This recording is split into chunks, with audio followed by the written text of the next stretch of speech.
Do, re, mi, fa, sol, la, ti, do. Mijn zangkunsten zal ik natuurlijk nooit terugbrengen in de muziek. Gelukkig ga ik die ambitie echt net. Ik ken beter de gelijk mijn stopje. Een periode dat ze er mij stoppen woe, had Anne Ogendoorn echt gewoon. Zij woe de microfoon in de ring gooien. Maar toen kwam The Voice of Holland.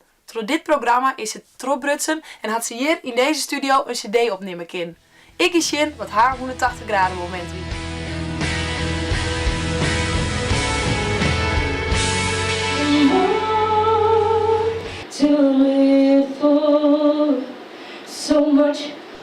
De reclamespotjes van The Voice of Holland kwamen voor Anne op het juiste moment. Correct op het moment dat Anne het besluit om voor altijd met de muziek te stoppen, kwam het spotje heel tieten weer om. Anne had toen het besluit om het voor de laatste keer te proberen. Een spannende tijdbruts aan. Anne, wat is die 180 graden moment? Ik denk dat sowieso natuurlijk de Voice of Holland is geweest. Maar dan wat specifieker eigenlijk de live shows. Toen is het helemaal losgegaan en toen mocht ik blijven tot de halve finale. Ja, daardoor is mijn leven eigenlijk helemaal veranderd. Dus dat is wel echt het moment geweest dat het 180 graden gedraaid is allemaal. Want vertel eens hoe de Voice, hoe hast bedacht om daarom mee te doen?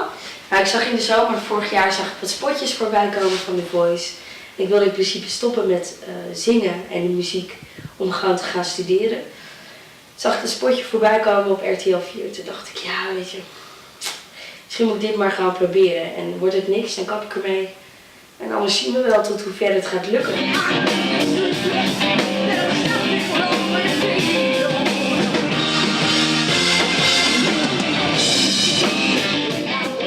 Voordat het opgies, wat hier toen door die hinnen? Ja, echt zoveel. Het was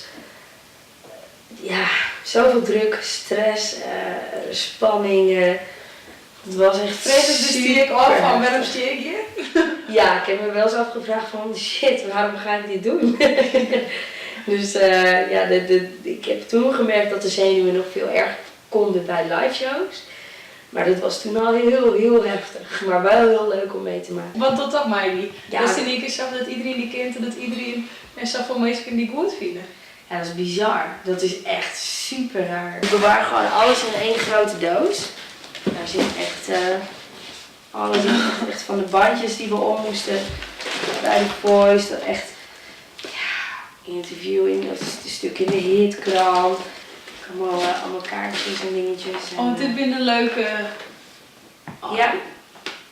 Had ik echt kaartjes gekregen van mensen die het helemaal net koest? Ja, ook inderdaad. Iemand die had hier een kaartje in de bus gedaan, dat vond ik ook zo schattig. Hier, gefeliciteerd dat je naar de volgende ronde gaat. Ik kijk elke avond naar de Voice of Holland. Hoe dat moet, weet ik niet. Als jij moet optreden. Ik ben fan van je, Anne, en ik hoop dat je weet. En ja, dan krijg je echt kaartjes en ook na optredens en zo. Dat is wel bijzonder, hè? Koest je voorstellen wat voor impact het op je leven krijgt, Soe? Nee, dat is iets waar je echt niet bij stil kunt staan van tevoren. Maar ook omdat we niet wisten hoe de Voice zou worden. Want het had gewoon eigenlijk net zo goed ook een ontzettende flop kunnen worden. Maar een flop, dat wie het zeker net. Hier rokt Anne tijdens de eerste liveshow van The Voice of Holland. Uiteindelijk had ze tot de hele finale gekomen.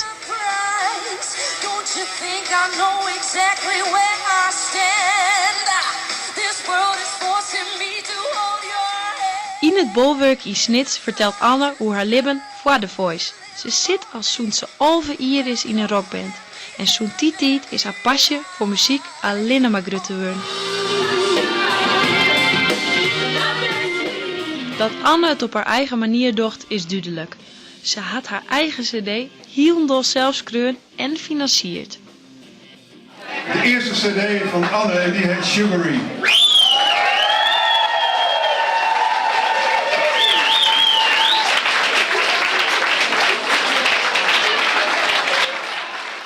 Nou Anne, daar had je correct die cd gepresenteerd bij de Walrus. Hoe viel die nou? Ja, supergoed. Echt te gek. Gaaf dat het zo'n mooi feest is geweest. En nu op naar een gouden plaat, hè. Geven die wees officieel oplitten, zodat die wel uitkomen mij. Dat hoop ik ook. Ja, Zo'n mooie wees, denk ik.